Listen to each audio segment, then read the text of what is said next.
notification of the recording. Yes, sorry again, Shabi. Yeah, that I had no notification for recording. I realized now. Yes, so I will run it again.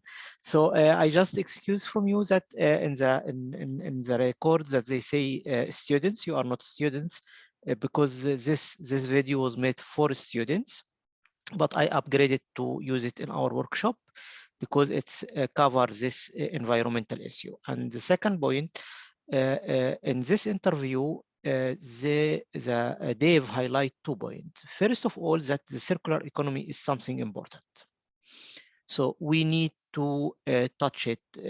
We need to see not just the circular economy, but all the environmental aspects that we in our study programs touch it somehow. And the second point of this workshop or this interview, that Dave said by the end that the key is with the business sector, because the business sector actually they are creating the circular thing, circular economy thing. But I think the key is not in the business sector, the key in academic sector, because if we build on the previous talk or the previous presentation, that we as academic have the responsibility to give our students the skills or the way to discover themselves in order to build business. So actually, tomorrow businessman is today our students. So we are teaching to the businessman for tomorrow. So we need to teach to them, or we need to increase the awareness of our students that there is a need to be more environmental,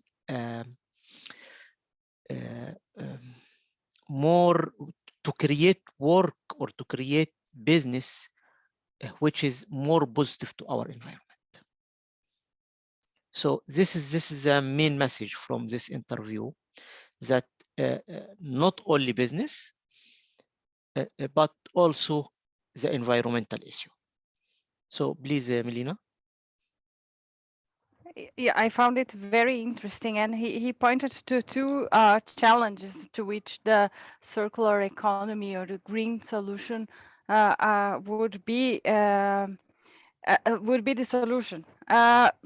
And one of these problems were framed in terms of fairness.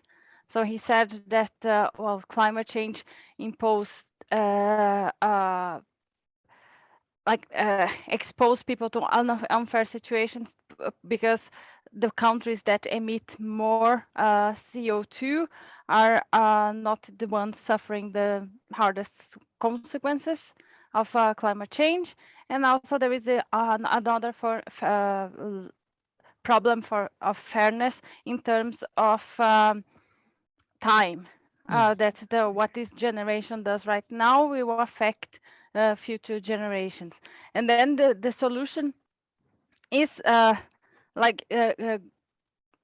circular economy, green economy, but I think that a crucial element is lacking there, because just by shifting this approach, we are not solving the fairness problem. We what is the fairness here is affecting the third world or the South. It's affecting new generations. So in order to really take this problem into the higher education and solve the fairness issue, we have to be thinking of supporting startups and supporting the development of green energy in these countries, not here in the third world.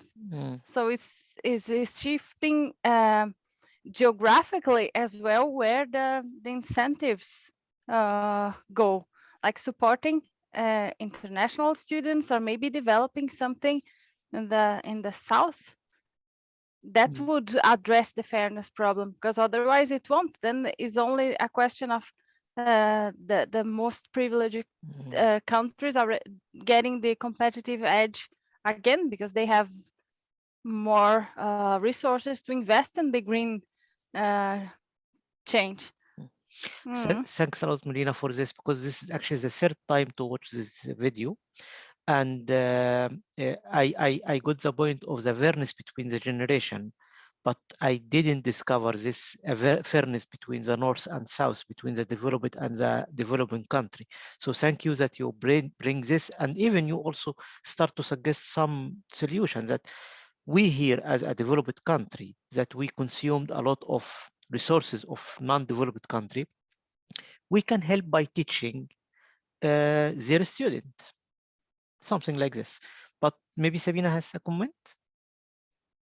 Yeah, so yeah, I agree with everything that Melina said. And yeah, and I think that one of key things it's also to build, but that probably it's not just on university, it must start much earlier. I mean, from families, that we should that we should be responsible in consumptions of goods. And this goes in line what Melina said, that we are consuming too much things. We are using a lot of resources living in developed countries. And then we can say, okay, we don't want to I don't know, to have a CO2 print, but people living in other countries, they don't have such opportunities, and they also want to have cars and all these things. But then other thing that with this green shift, I mean, I work a bit in that field as well. I have impression, but that again, it's probably for another discussion, not here, is that replacing fossil fuels with metals, I have impression that we are kind of just changing a problem, because we need a lot of metals, and then we will have a problem with mining and an environmental impact of mining. So basically we are replacing one problem with another. And no one is talking about what can be solution. So this is also something that probably again goes to Melina, to how to build that in society, that we should be, in fact, probably the only solution, or at least more sustainable solution, would be if we will be kind of, how to say that, if we will try to reduce our needs, that we don't have to have like 2 or 3 cars in every family, that we don't have to live in big houses, and yeah, I think that could save the planet, rather than just to replace one source of energy with another one. And then what was highlighted in the interview, new business model that will make things to last, not to be replaced. I mean, I would say this is probably old business model.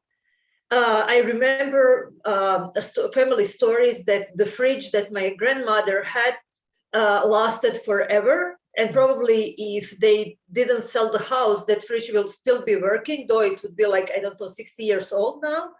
And you know, with things that you're buying nowadays, I mean, no matter what you will do, your phone will not work properly after a couple of years.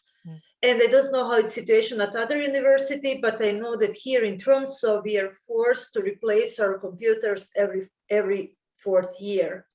So there is a IT people, they're coming, they're taking our computers away, saying that they cannot kind of guarantee security on our computers if we don't if they are not replaced with new models. And then, okay, we are saying those things will be replaced, they will be recycled, but every recycling also needs water and energy. So, yeah. But then definitely, I don't know, is that something that we should build in our curriculum, but at least we should make people aware of those things. Thanks a lot, Sabina. So actually, I would like to highlight 3 points. I will start from the last question that you asked, if we should build this in our courses or not. You know, the term of our workshop is to design multidisciplinary courses in general. So this is up to you. So I think for you, Sabina, for example, for your courses, because I know that what you are teaching geology and economic geology, I think maybe the environmental part will be more related to your courses than the business part. So maybe you will find that to attach a layer to your courses with environmental impact of mining, or just to increase the awareness of the students, there is a problem here we need to solve. I think this is maybe more related, but maybe for other example, for Shabi or for Melina or for Christina. Maybe for them, the business one will be much more related to their courses. So the idea is try to bring these problems that are touch our society into our courses somehow. And the second thing, I completely agree with you. Even this is one of the examples that I used to my students last week, that people, they think that, okay, I don't use normal car, I use electrical car, which is more green, which is more, and they are fancy, but it's not green. You are first use electricity to recharge your car, which is produced somewhere outside your city in a big instrument facilities that use normal oil, normal petrol in order to create you this energy, this electricity. So it's not green. Second, the battery that you are using is mined somewhere, sometime illegal mining in Africa or in other places. So actually the environmental impact of your new cars, new electricity car, much more on the environment than the normal car. So I completely agree with you. Actually, I didn't forget, I forgot what the last point that I would like to comment. Maybe the things should last, not to be replaced. Yeah, yeah, exactly. So actually, this is in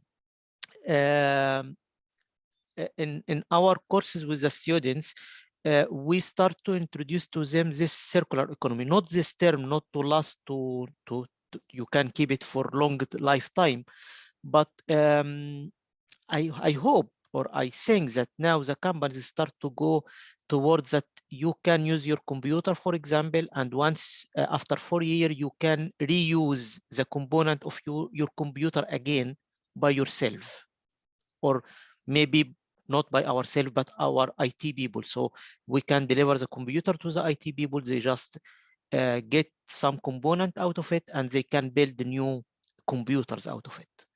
But I don't know if this will work or not, but this is a concept. Can I say something? Yeah, please, Medina. Yeah, I think there are a lot of things that we can do at the personal level and then incorporate it in our curriculum to help climate change. But I think the main question there in the video was how to encourage students to, before the video was how to encourage students to start the green business. Was not that the main question. And then in the interview he talked about fairness and the green shift.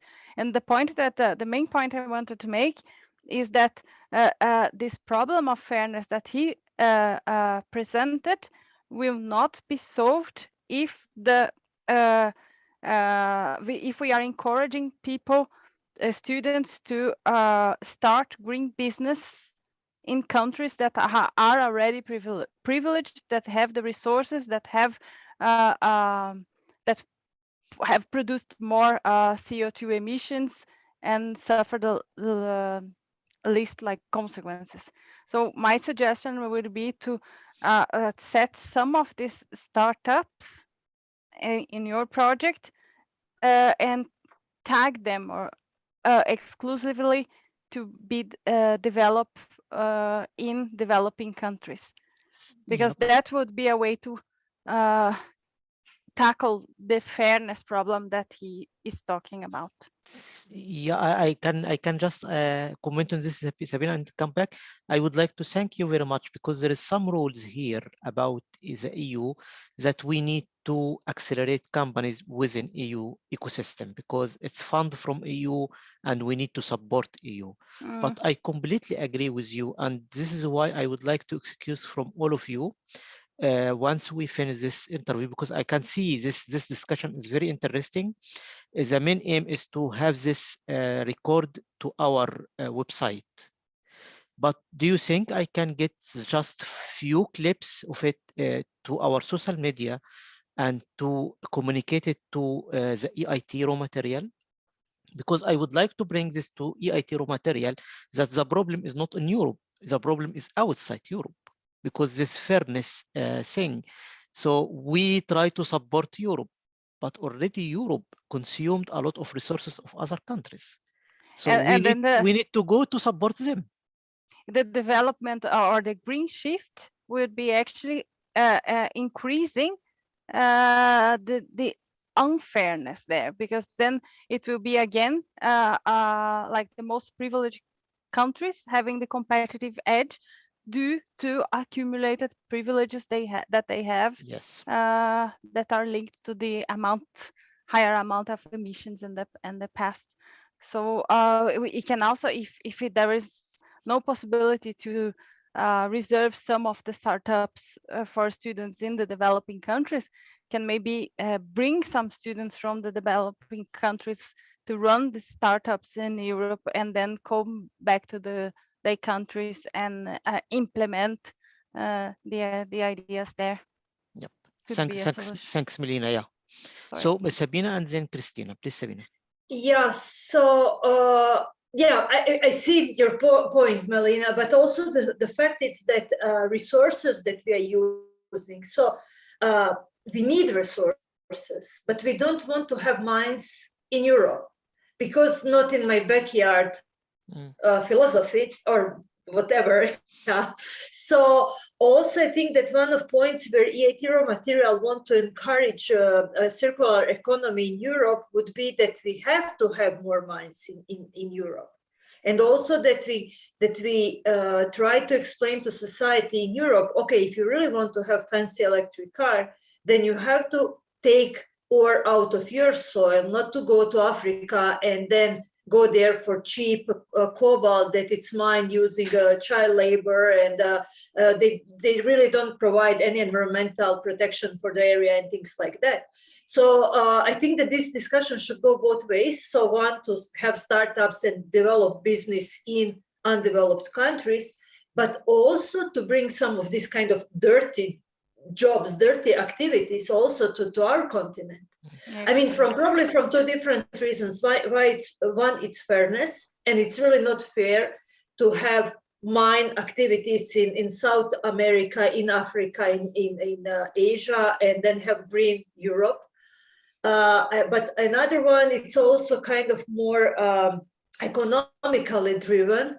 That if something that I think it's called economic nationalism rise up. So for instance, if Congo said, okay, we don't want to export cobalt anymore, from which reason, or we just want to export cobalt to US but not to Europe, then Europe will suddenly be in a big problem, because we will not have enough resources to make cell phones and electrical cars. And sorry, and the third one would be again environmental reasons. So if you have local resources, local factories, and local users, then also you're reducing amount of energy for transport. So what is happening now, we are mining cobalt in Congo, in Africa, then everything is shipped to China, and then in China they are making some products like a final or refinement of cobalt, or maybe batteries. Then those batteries are sent to California to be built up in Tesla car, and then Tesla car came to Norway. So you have all this zigzag transport around the planet, which is economic, which is environmentally terrible. It makes a huge CO2 print. I may add a comment to you, Sabina, and then we'll go to Christina. Actually, there is another point that we need to help the developing country, Africa and South America and Asia. Simply this environmental impact that will be produced there, because they have a low economy, affect us. And we see now in Southern Europe, we have fires, we have high temperature. In the winter time, we have very low temperature. So this environmental impact is globally, worldwide, and we have to help them, because they don't have the knowledge, they don't have the resources. We need to support them to help themselves, and by helping them, we are helping ourselves as well. So, Christina, please. And I just wanted to say is that the in terms of the talk about the input, the EU and this unfairness issue, well, I mean, I missed the video, but just adding, because I had another meeting, but just adding to the discussion for the EU at the international level right now, this is also a priority internationally. It's not just, they're not just wanting to develop it in Europe as well. They're wanting any international action developed by the EU, financed by the EU, to also be promoting the whole Green New Deal, circular economy, recycling, and everything. So, for example, in the Erasmus Plus projects, this is a key priority for that, to develop skills, because you like talking about developing startups in the developing world where they can start attacking these issues. They're also, well, part of the idea of the Erasmus Plus program is to help the university develop the skills to train the students so they can start those startups. So it is something that is that it is a priority at the international level, as the outer global level, I would say, for the EU to promote as well. And actually, it's funny because the meeting I had earlier with my office was just on for January, I have to take the whole Green New Deal and all the EU priorities, study them, and figure out how to put in recommendations on how we can include that in any Erasmus Plus proposal in the future. Because it is if you don't include some aspect of that, your projects will not be funded, even if that's not the main objective of the project. So it is a priority right now, at least for the next 6 years.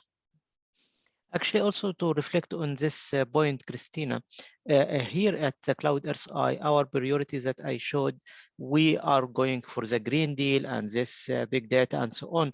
But as Christina said, that because this is EU project and we need to add some point in addition to the main aim, we have this 50-50 policies that we need to have 50% male, 50% female, but we have another policy that we try to have more than 50% of our students, our academic and non-academic, from underrepresented group. So a group that is coming from foreign background, from Africa, from South America. So this is sort of our priority as well.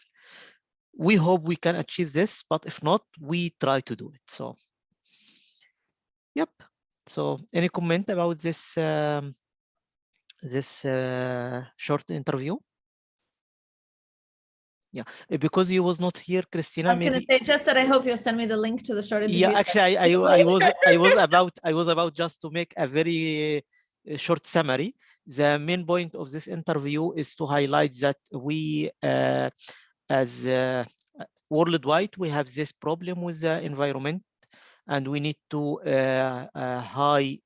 to increase the awareness of environmental impact and how circular economy can help this problem with the environment. So this is the main conclusion of this interview.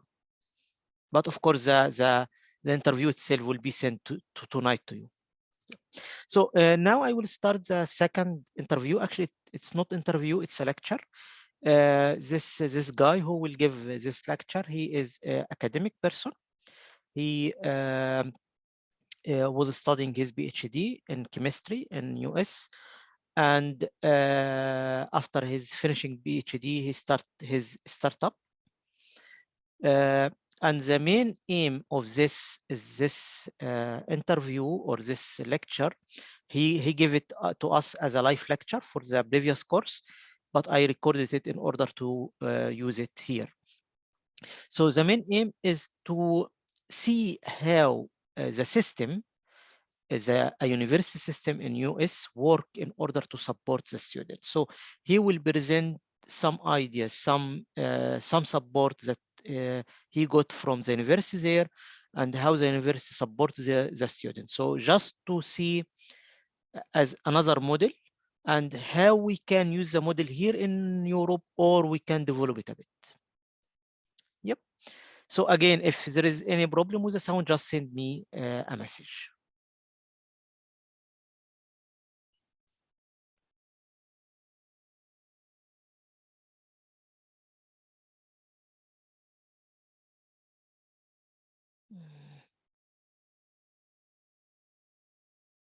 Are we going to watch the whole 3 hours? No. It's Islam, yeah, it's only 40 minutes, 45 minutes or so.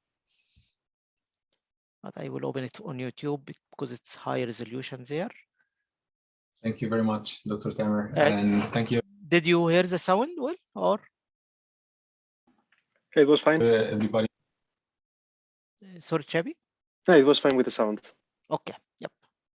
For inviting me. It's an honor to be among you today.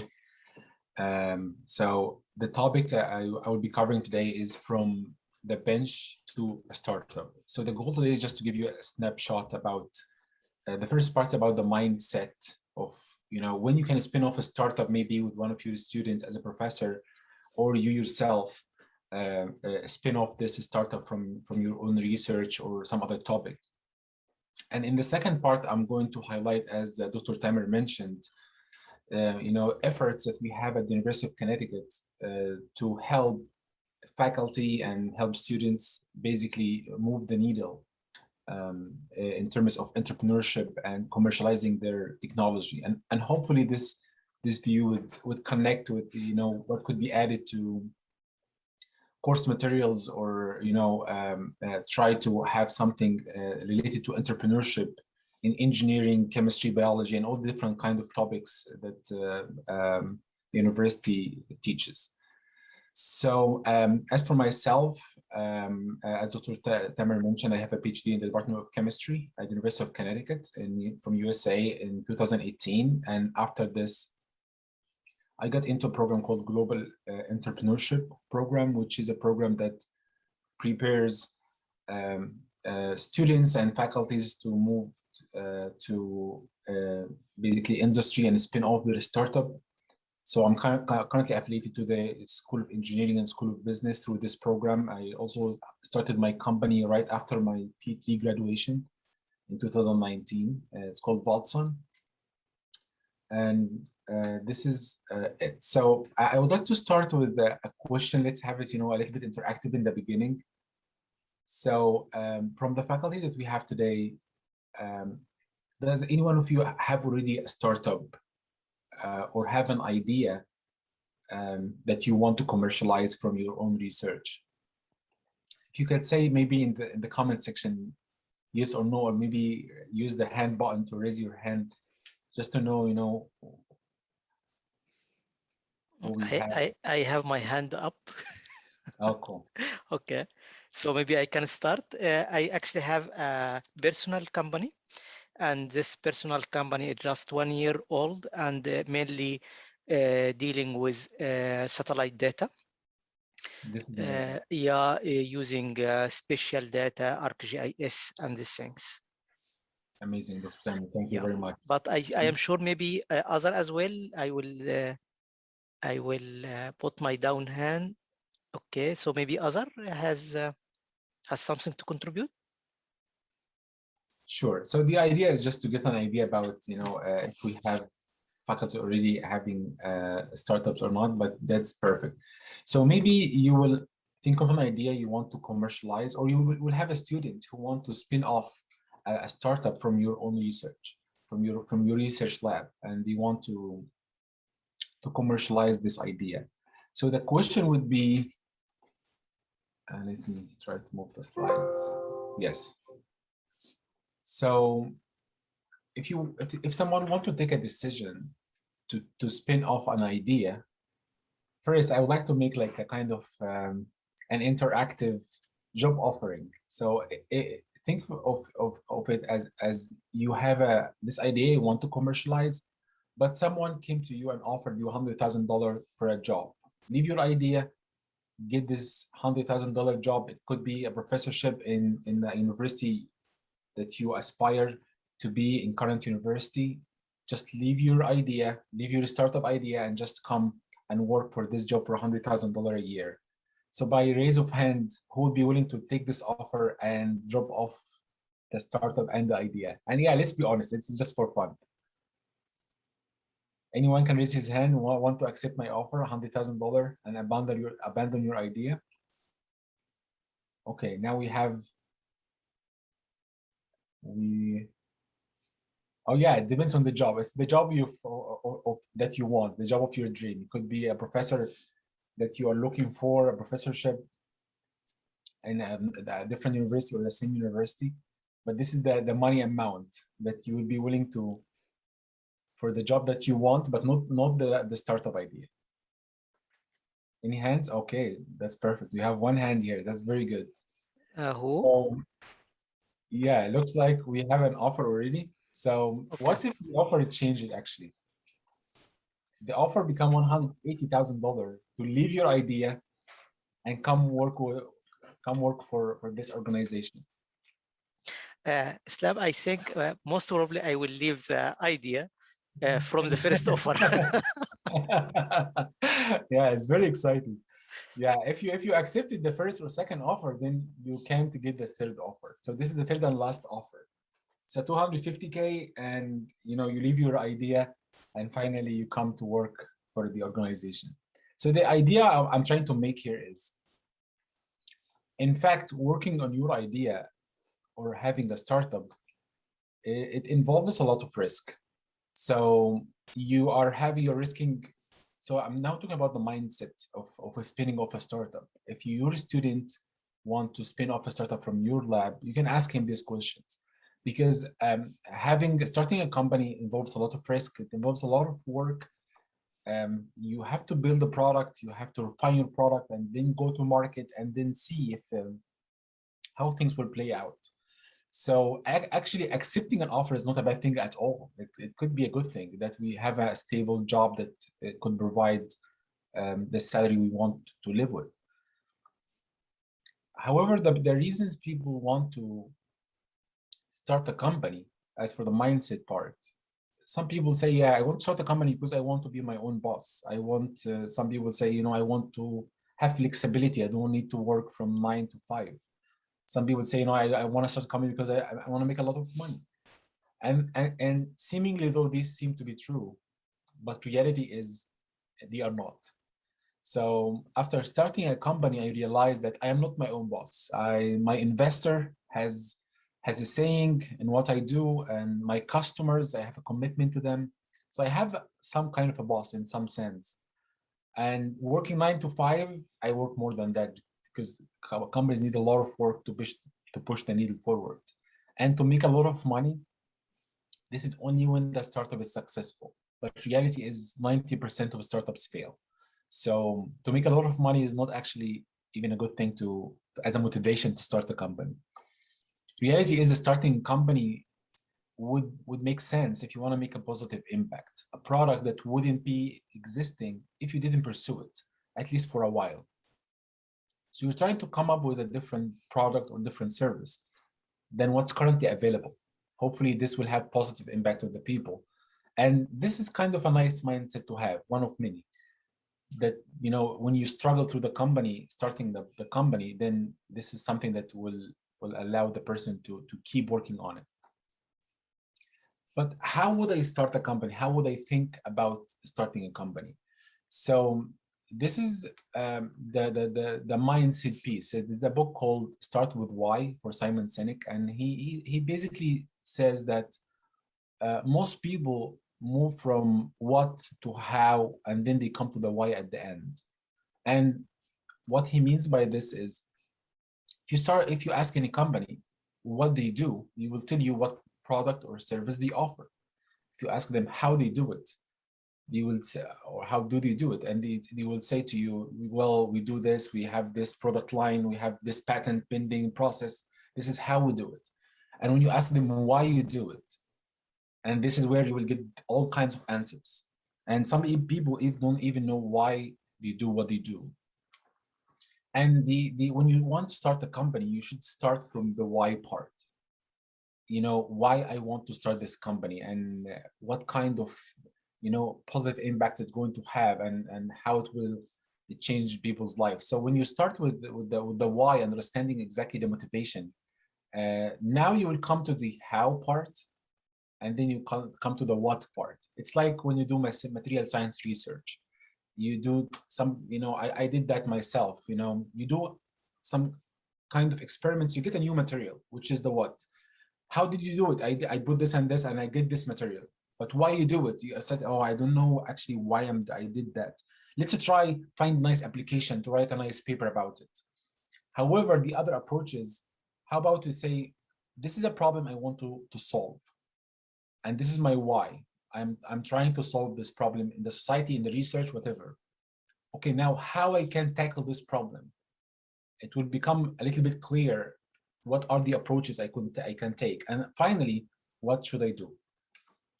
Would come at the end. So this is kind of a mindset when somebody is trying to start his company.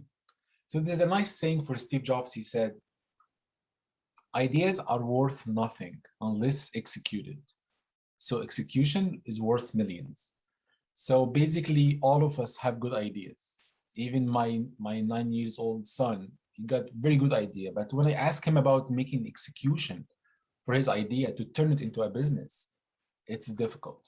So most good ideas just die because we don't execute on it for different reasons. It could be we don't want to take risk, we don't want to face failure, we don't want to, so many things that, insecurities. But it's not easy, obviously, to make an execution unless the person has the right education and the right footsteps. What should we do?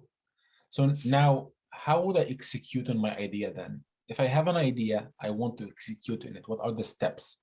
So this is the mindset part. What we're coming next is the actual work. So the first step, basically, to know if your idea is actually a good idea, is to do what's called customer discovery. And customer discovery here, it means that you have an idea, you have a product in mind, you think, oh, who would be my customer? Who would be using my product? You go talk to the customers that you think they are customers, and then try to discover, before you go and make your product and put a lot of money and effort and time from your life to make a product, you want to make sure that your product has a market. It has a customer who would be willing to buy to get this service or product. So the customer discovery is basically an interview process where you go talk to the customer, get feedback, and solidify your assumptions. A famous example is X.com, which was done by Elon Musk back then.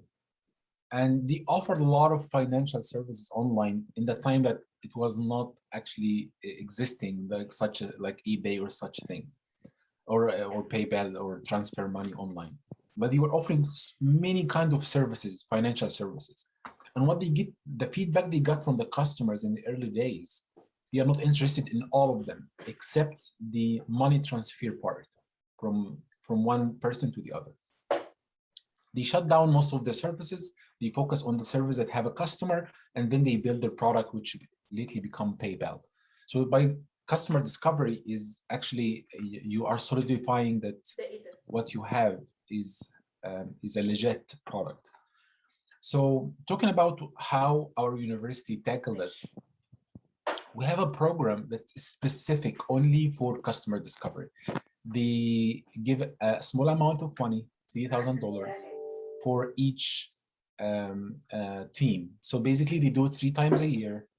Each year they accept 10 teams, and each team is given $3,000 with the purpose to spend the $3,000 for traveling and calling people, making interviews with your potential customer.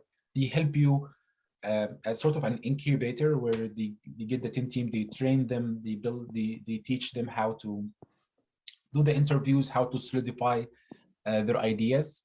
And this is kind of the first stage of funding and mentorship at the University of Connecticut for people at the very early stage. You really want to know the answer before you spend money, time and effort before moving forward. Obviously, there are global accelerators. These are accelerators that anybody can apply from any part of the world, US, Europe, Africa, Asia, whatever.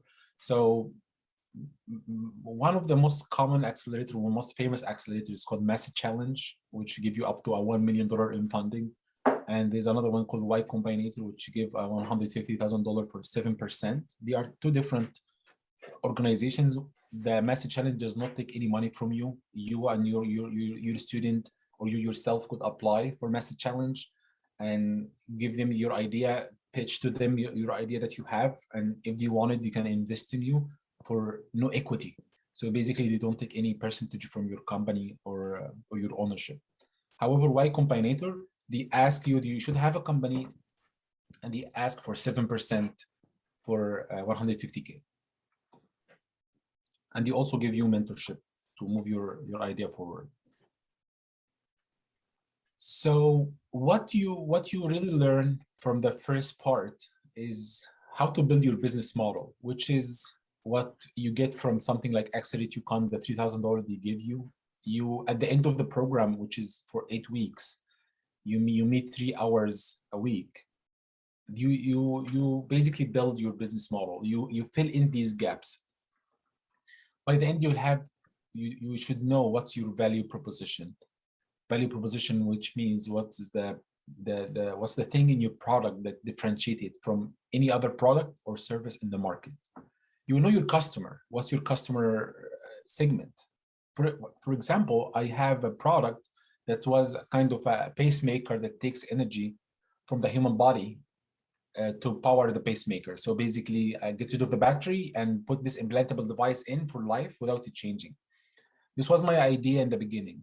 And I thought my customer is the cardiac pacemaker patient. And at the end of the program, I realized that the cardiac pacemaker patient is not my customer. He's not the one who's ordering the pacemaker. So my customer is the surgeon that requests which buy the pacemaker from the company. And I realized, that the insurance company is part of this conversation, and they have a lot of influence about the decision making. So you kind of understanding who's your customer, what's your relationship with your customer, what are what's the value proposition, and what's your cost, how you get money, the revenue streams, and you try to build your, what do you call it, the business model campus. When you build this, you'll have an idea about where you are really heading into before you really start the company or making progress. And once you have validated your idea, you will jump into the product development. Here, I'm not talking only about the products, which is the physical products, also the online kind of products or software products or apps. So usually when we do research, we stop at the proof of concept. So we just provide a new proof of concept that this device works or this model works, but we don't move ahead into the development cycle. So there are different kind of stages, I would say, that a product go through. A proof of concept, and then you go to alpha, which is kind of a more functional than the proof of concept. And then you have a release candidate, something that you could give it to a small number of people to try.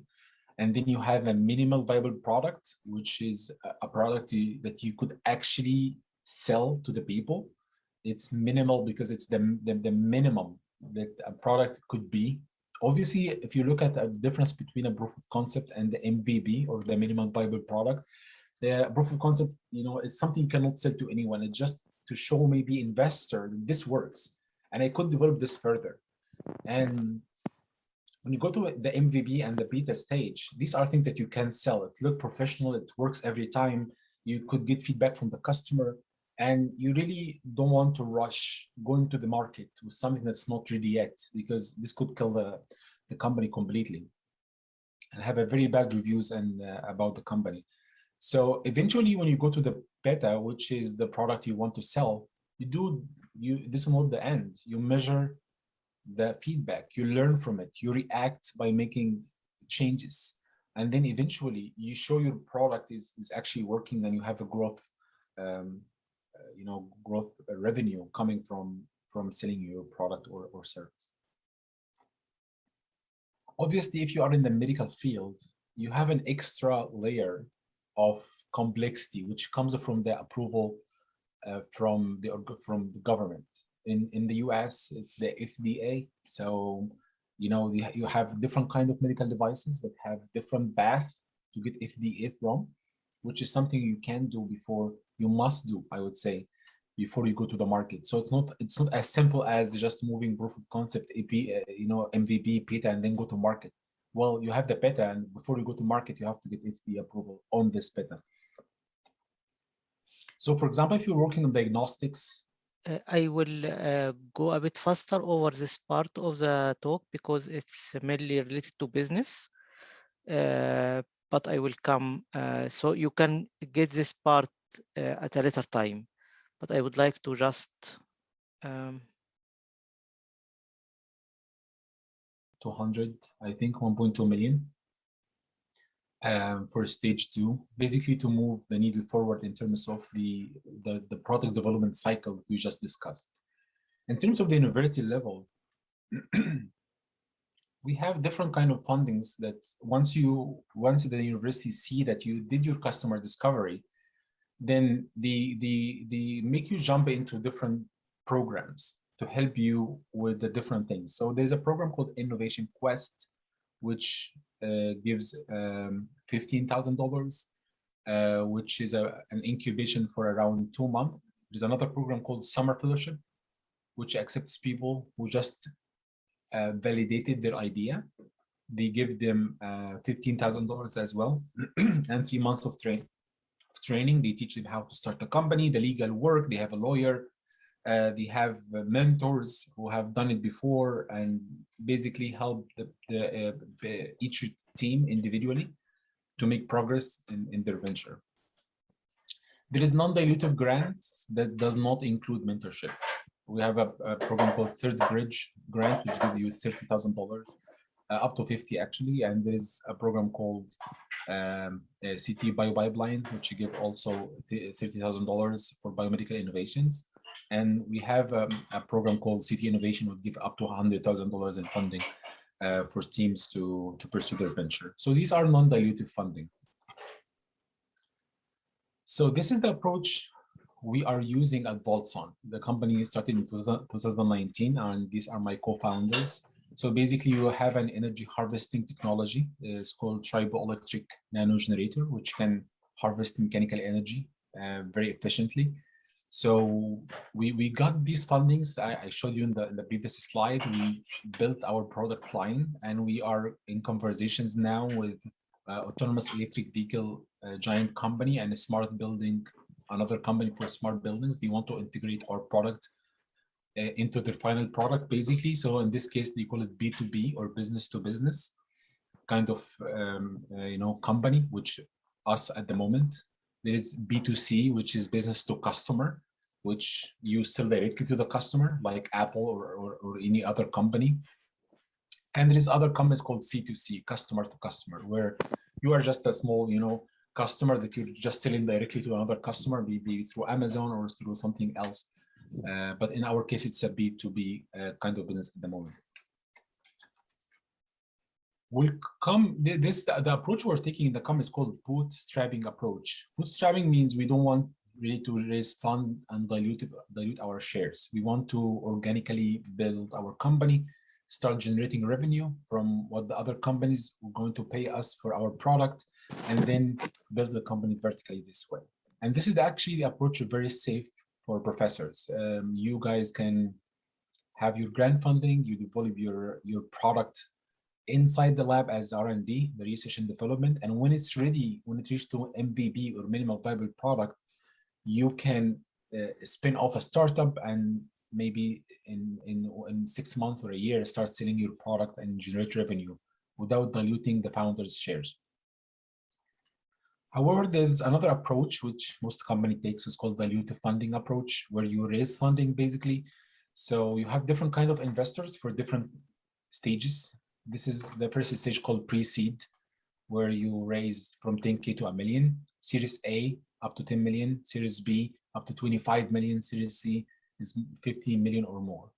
So obviously, these are different kinds of investment at different stages of the company. You raise it from different kind of investors. And eventually you have certain goal in mind. You are pitching to the investor that you're going to use your money for. So for example, the proof of concept stage, you're hiring people just to move from proof of concept to MVP. For Series A, you want to make a development, you have operation, you want to start marketing. For Series B, you're usually expanding your business, and for Series C, you're going mostly international, and you have a very billions of kind of projections. You're pitching to the investors that you're going to achieve billions in the near future, so they would be willing to invest in you 50 million or more. So I would like to highlight 3 startups that I know personally. I know the co-founders personally. I would like to start with one from Egypt, because there was a perception that good investment will only come for startups present in the in the Western world, Europe or the US. But this is just 3 guys, and they came together last year, just in 2020. Abdurrahman, the one on the left side, I was having a barbecue with him last year. He has no idea, how to start a business, basically, and I would say he has an idea how to start a business, but he didn't have the idea solidated to start the business. What kind of business should I start? We're actually talking about ideas, and in that stage, he didn't have the idea just last year. And a few months later, he came with the other 2 co-founders, and they started a company called Shipblue, where they include artificial intelligence with the shipping process, where the customer would know where is the shipment at every single minute, even if it was in the street, which is something that it might exist here in the US, but also Europe, but it doesn't exist in Egypt. So he just included AI with the shipping and build the first business model on it.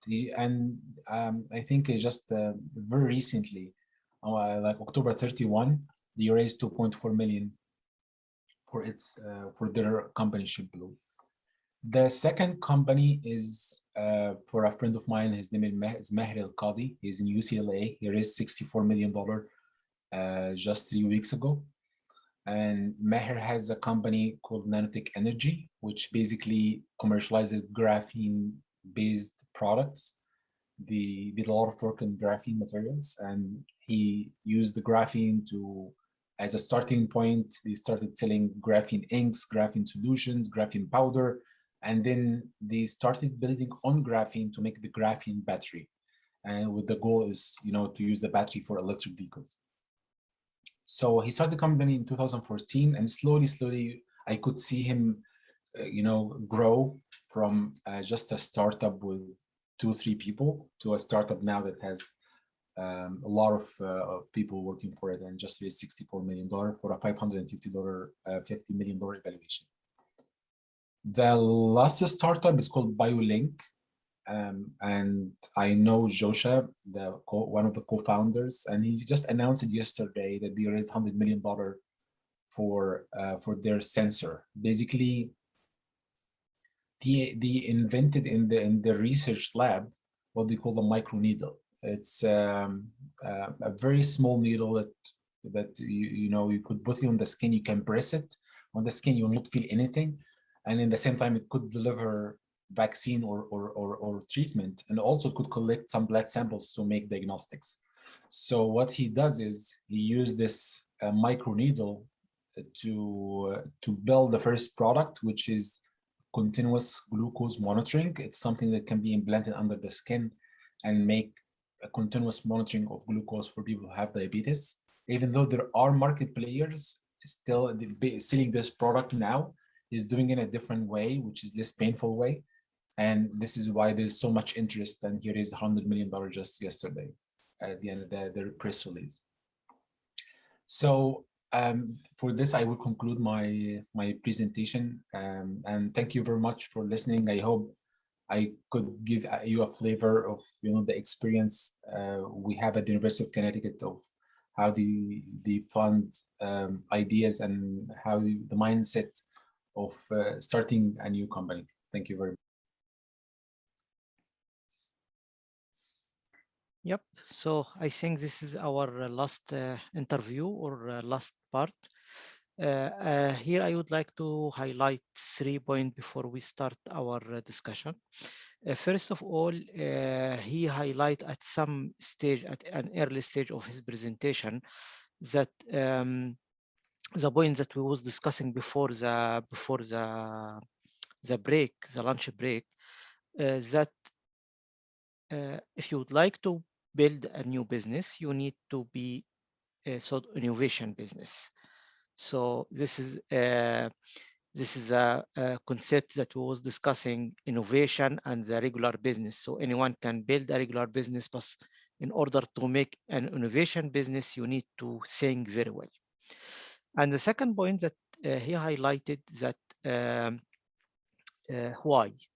So we need to start with why. And I think Melina can contribute to this point, because this is sort of philosophical point of view, you know, not just I would like to make this, but to ask ourselves why we need to do this.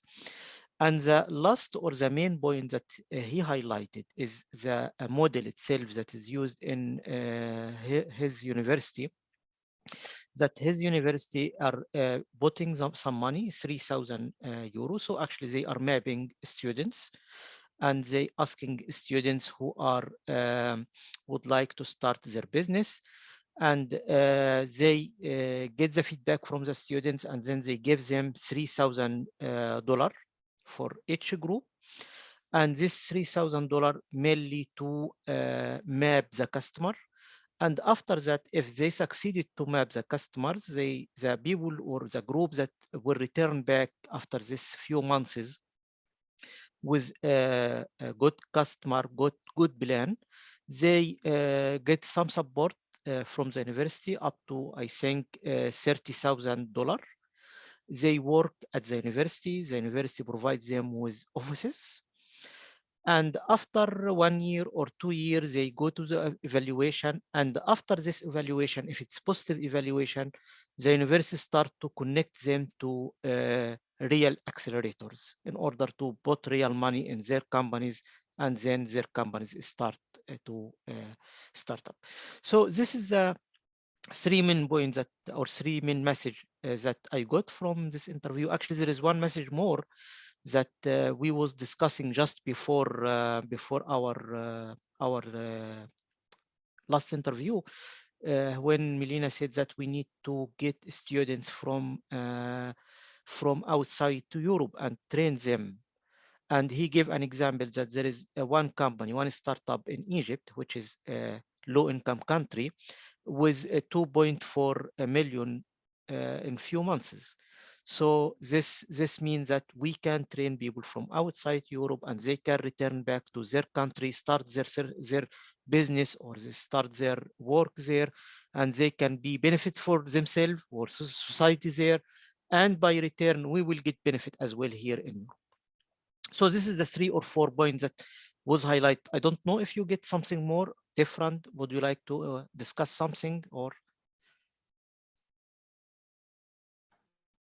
I would like to add a small point here. Please, Shabi. I like the presentation of that we see now.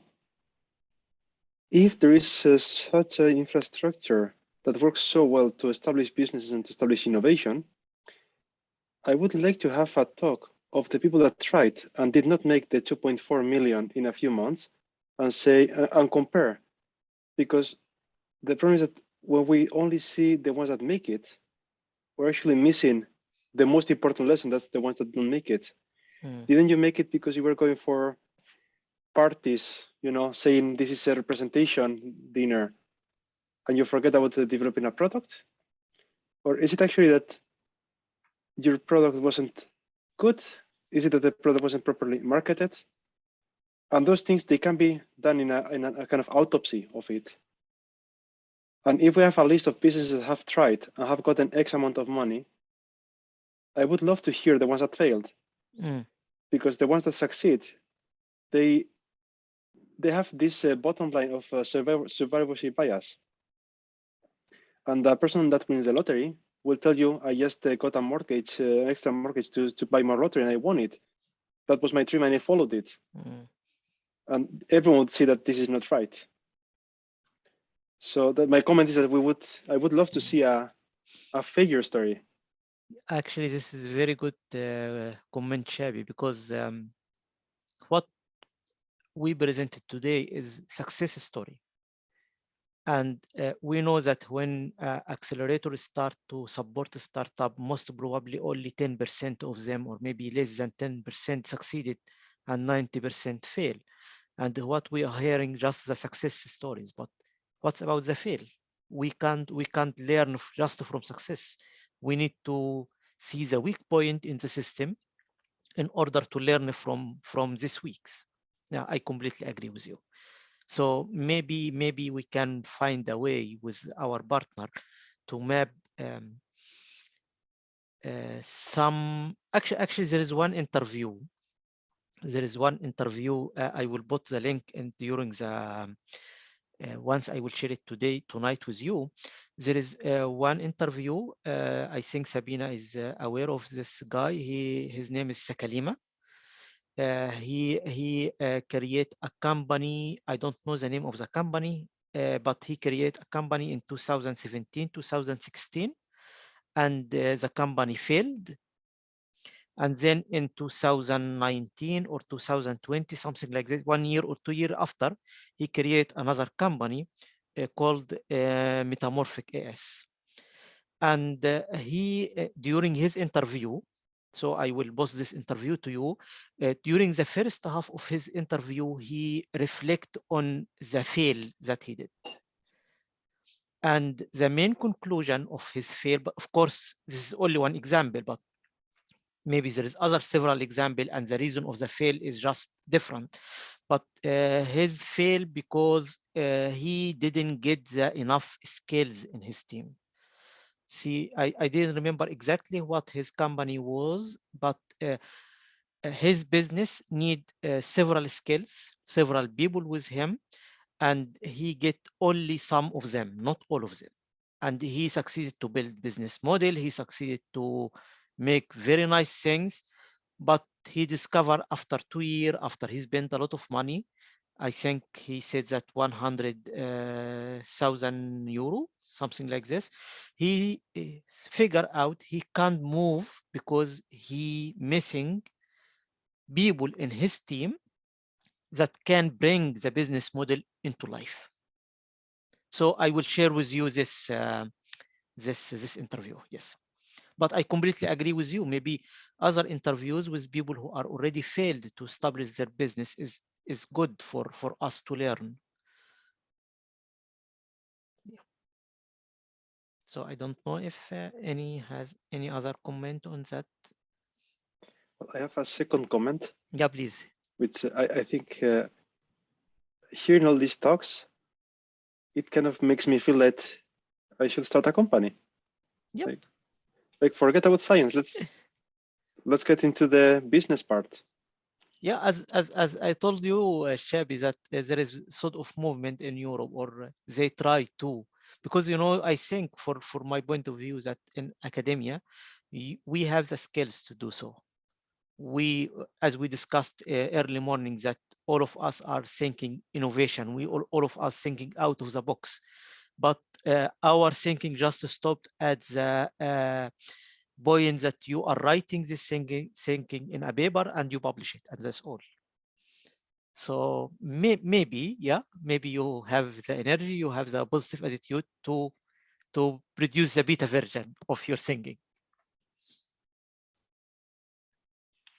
No, but I think now in a more serious context, I think it's really interesting to see that we can be part of a way out for plenty of people.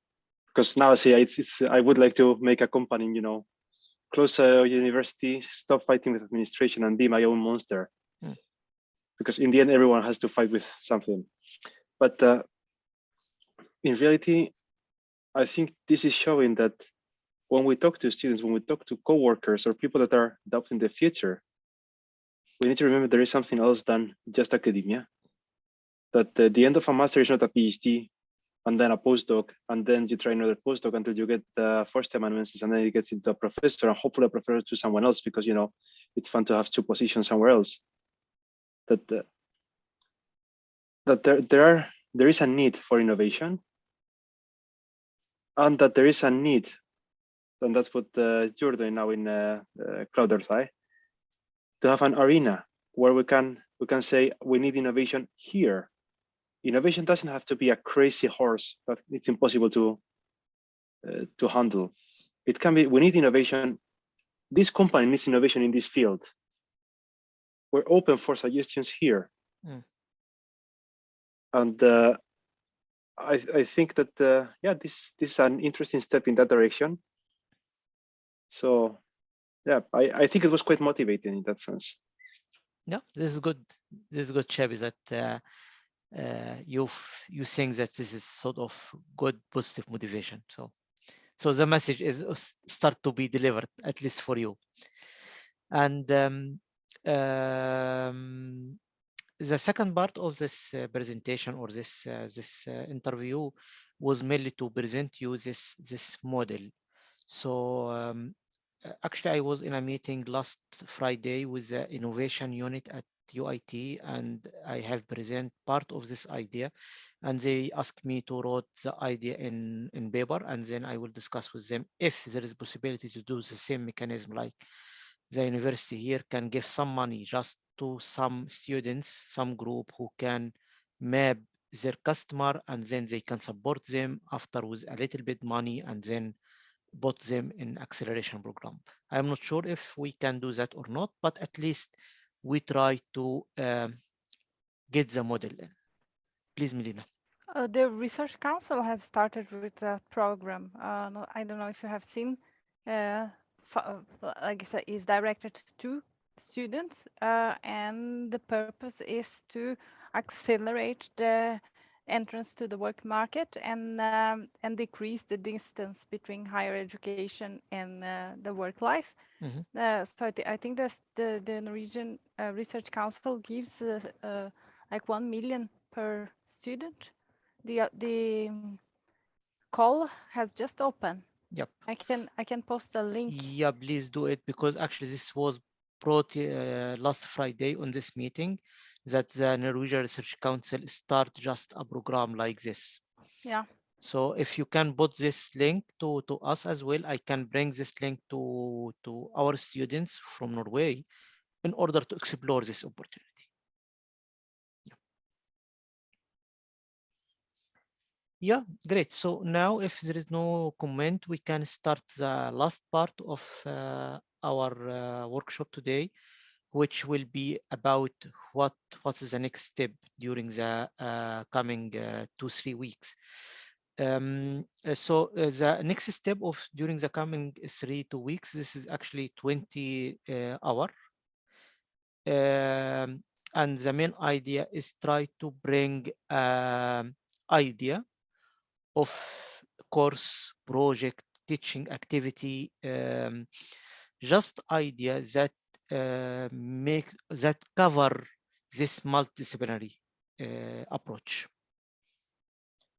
And this idea during the last day of the workshop, you will present this idea in 10 minutes, 20 minutes. Thanks, Melina. Yes, we have it. So during the last day of the workshop, you will present this idea like 10 minutes or so, and it will be great if you can say if you're willing to teach this or not. So maybe you can come with an idea and say, okay, this is my idea. I can't teach this idea or this course now because some administration issue, but I will do it in couple or 3-4 years from now. Also, I would like to highlight that 2 of the ideas that was created in the first run of the workshop last week, they will run through the Cloud Earth Eye. So they are happy to prepare courses, very simple courses, and these courses will be taught through the Cloud Earth Eye project. So this is the main point is just try to come with an idea. An idea can be a course, can be an activity like workshop, can be seminar, just an idea to cover this multidisciplinary project. You will present it within 10 minutes, 15 minutes. After that, we will discuss it a bit to cover the weak points, the strength point of each idea, and that's all. Please, Sabina, yeah.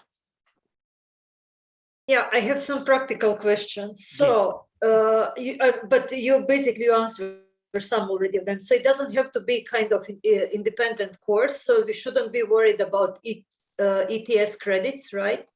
Yes. So it can be small activity or big activity, doesn't matter. Yes, of course. If you can come and say, okay, this course will be will have some credit, this is perfect. I mean, yeah, but I'm not sure that administration will approve that. So yeah, okay, but okay, so it doesn't matter. So it can be big or small activity. Yeah. It can be for no matter bachelor or master level, right? Yes. Okay. Can be a part of existing course. Yes. So it can be something that I can build in my existing the courses for which I'm already responsible. Of course, this will be even much better, because if you are building on something existing, this will be much better. Yeah. Okay, good. And then what else? But you mentioned several points. You mentioned that we should work together with someone within the group or without the group. So requirement is that we have like a partner in development of this course. The main point behind this is that you will build multidisciplinary courses. So this means that, for example, you will add a layer on your geochemistry course that cover environmental impact, for example. So if you have the background that allow you to make this layer at the top of your course, just go ahead. Then it's okay. Yeah, it's okay. If you're not, you can just explore someone at the department or around you who are teaching environmental science, and he or she can just contribute with this part. Okay, and then I think the last one. So if we have like partner in development of this activity, can that be someone from industry, or it must be it can be industry? Yeah, of course. Or it must be from academia. No, of course, if it's industry, it will be much better, because you know the main aim is to bring all together. So if there is a course that you are developing and the second partner with you in this course is from industry, this is perfect. Okay, can I ask you, I mean, and now I'm taking everyone's time, but no problem. I just ask one? Yeah. Yeah. So for instance, if I will go for, you know, this technology on bioleaching of tailings, which is a way, to reduce environmental impact of mining. And I collaborate with company in Slovakia, and they're a startup of EIT raw material. If I invite their experts to give like a one unit, if they deliver one unit with my existing ore geology course, is that okay?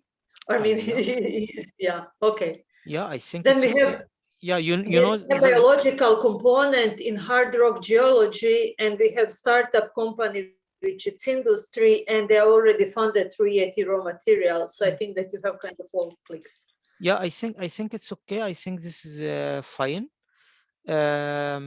For the course, we just add the this discussion at the end, which will be in 12 or 11 of December, January, and that's all. If you would like to bring step forward, which you would like to teach this course at the institute, at Geology Institute here, or you would like to teach this course through the Cloud Earth Eye to the 5 different universities, this is also fine. If you would like to bring the course, and you can discuss it with Matthias, if it's possible, in order to teach this course in the regular, this would be again fine. Yeah, but this is already existing course that will be slightly then modified, that one unit will be replaced with something, let's say, more innovative. Yes. So it's sort of pilot study. You know, you will make this small modification, we will run it a bit, and then you will get feedback from the students and from other. Do you think this is okay or not? And if it's okay, perfect. If not, we will try to modify it a bit. Yes. Okay. Yeah. Yep. I have also a question about the please. assignment. Yeah. What is the main point? Are we looking at multidisciplinary courses, and then I would like look at combined philosophy with politics or with economy, or it's the connection with the work life that's more important here.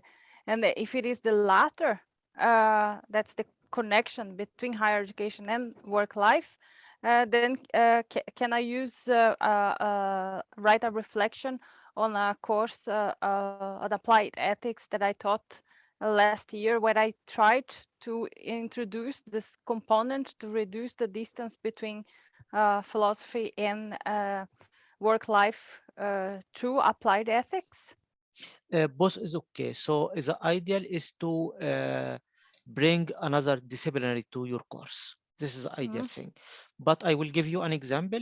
One of our colleagues in the first run of the course, he just prepare, or he just make, as you suggested just now, he got a course that already existing, and he modify it in order to be like an introduction course for the students who are coming to his institute, to get them in. Just like, you know, for your case, for example, you can say prepare an introduction lecture, or 2 lecture, for example, about what's the philosophy and why it's important in science in general, for example. And this can be not given for your institute, but it can be given to all students who are coming to Tromsø University. So we have both. So we have both options. You can just focus on one theme that you already have, and you would like to make it link it to society, like how philosophy can be linked to society, or you can connect it to another topic, like chemistry, like how philosophy can be work with big data or things like this. So both of them is okay. Yeah, thanks. Yep, I don't know if Shabby or Christina or anyone else has any comment. Well, I'm not exactly going to be developing a course. Yeah, you're not developing a course, but maybe you can come with idea. This is up to you again, but you can come with idea, like a small activity related to your unit, in order to how to develop the Erasmus Plus program or proposal, something like this. You know, something outside the box. Yeah, I'll think on it. Yep. Yeah. The secret is there is no box. There is no box. Yeah. So I have only just like 5 minutes more, a short presentation about course alignment or teaching alignment. I can share my screen. It should be the screen itself.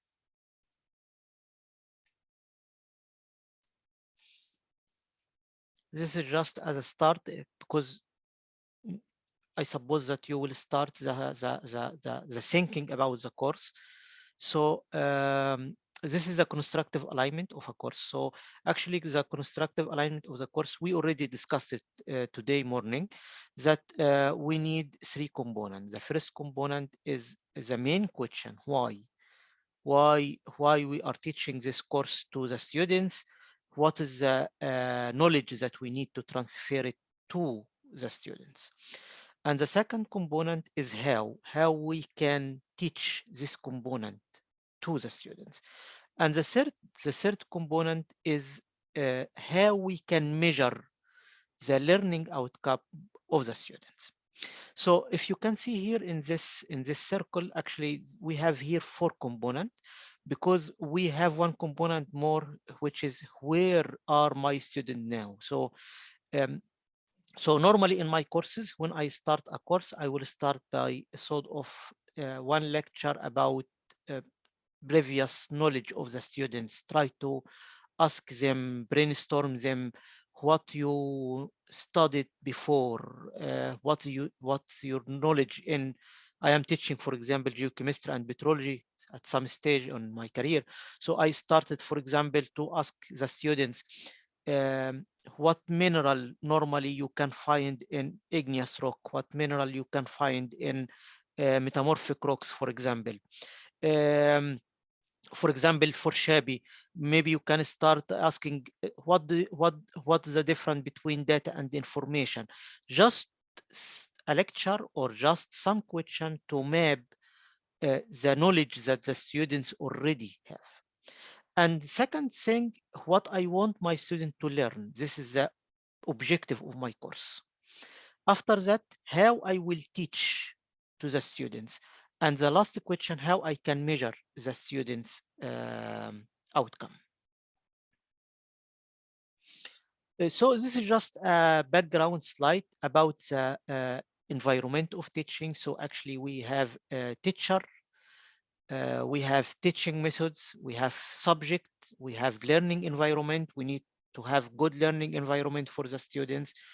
We have precondition for the students. I think precondition now, we can't control it because, you know, everything now is in Zoom. So we don't know if the student already existing on our session or not.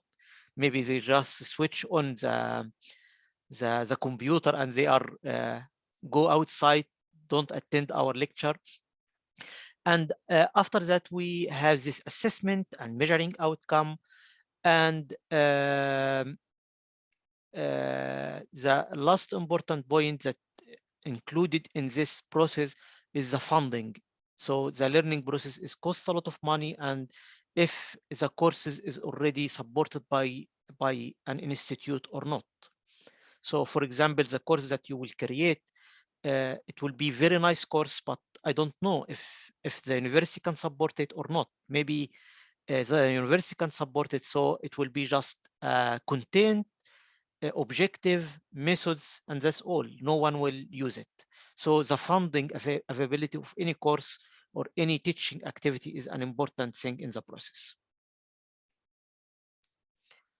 And again, this is just a schematic to show that we have this component together, and the teaching environment is based on how much we get from each component.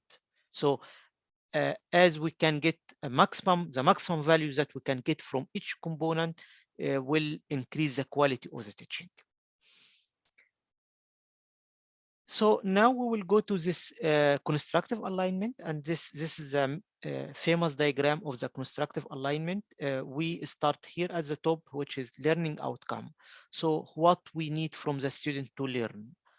Then how we can give to them this information, the teaching activities, the teaching methods that we will use in order to transfer the knowledge from us as academic people who are working or are teaching at university level and to the students. And finally, how we can assessment or how we can measure this this learning outcome. And the main point of this thing is that we have to think what will I teach to what will student learn. So we need to focus, this is in general, we need to focus on the needs of the students. So, and this is why normally I start my lecture with this very start lecture, that to measure the need of the students, because I know I need to know what is the level of my students in order to see what I should give to them. So I focus on what the student will get from the course.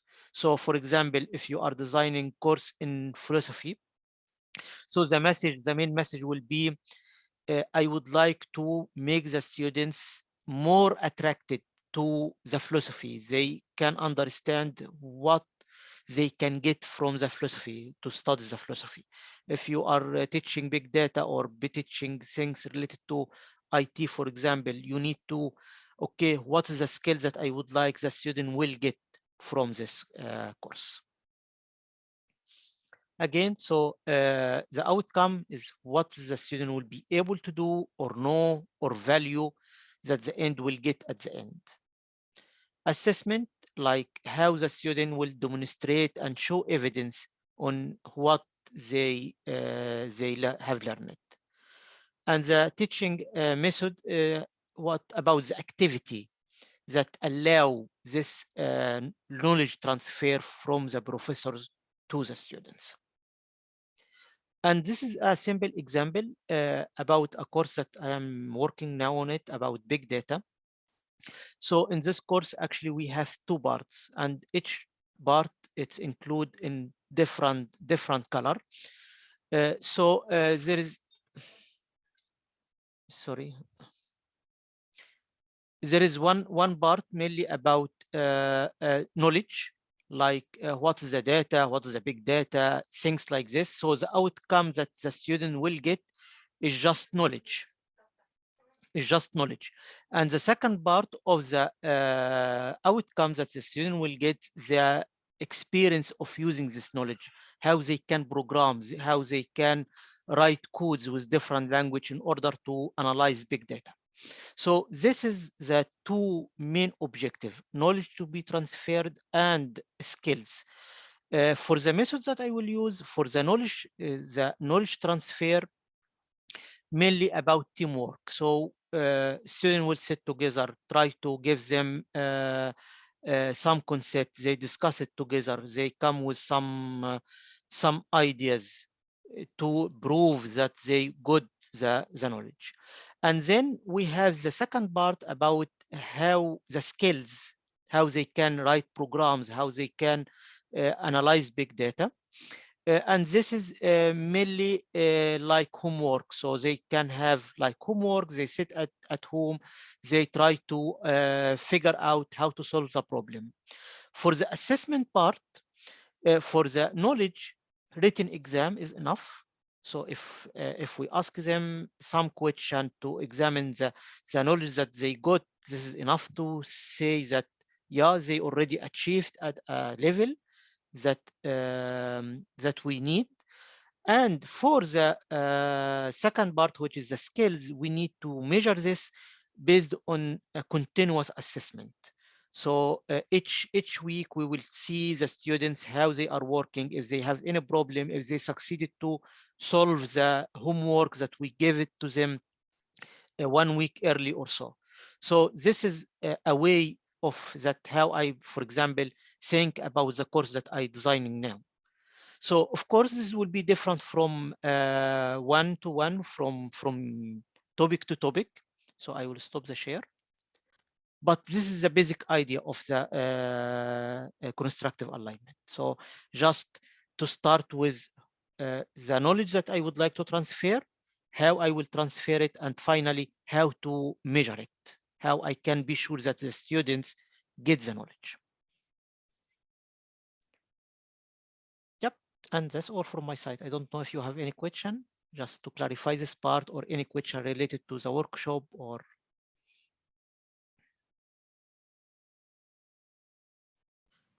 I like the point of designing what I want the students to learn with how am I going to measure it.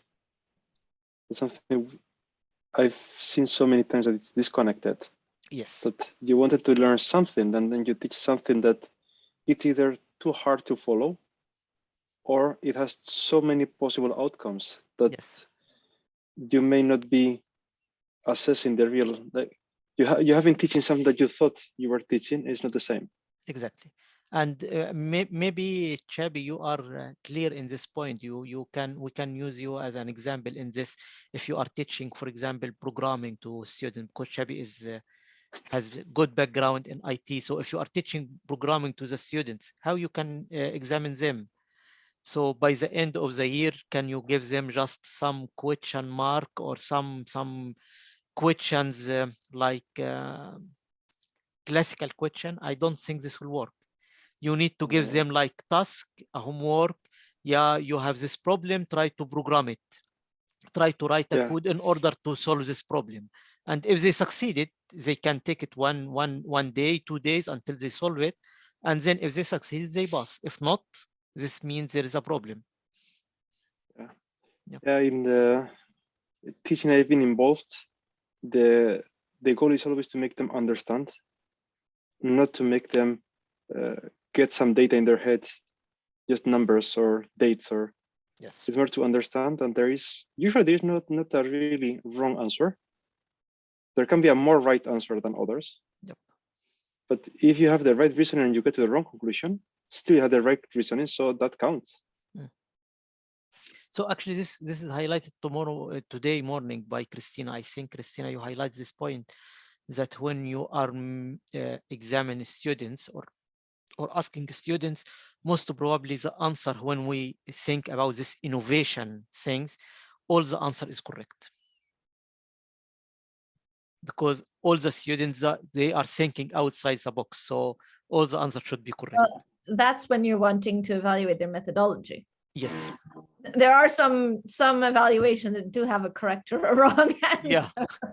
About the method, but not the result. Yeah. Yeah.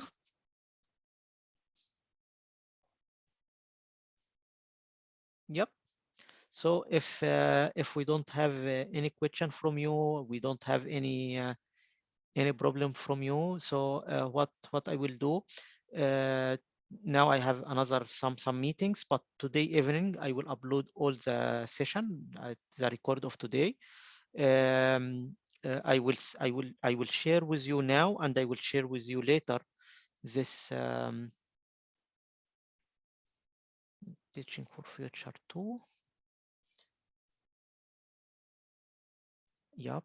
So this is a link. It's already existing now, as I told you, but it's not updated. So please, if you go now, don't laugh at me, because the information there is just mess. But today evening, everything will be in order.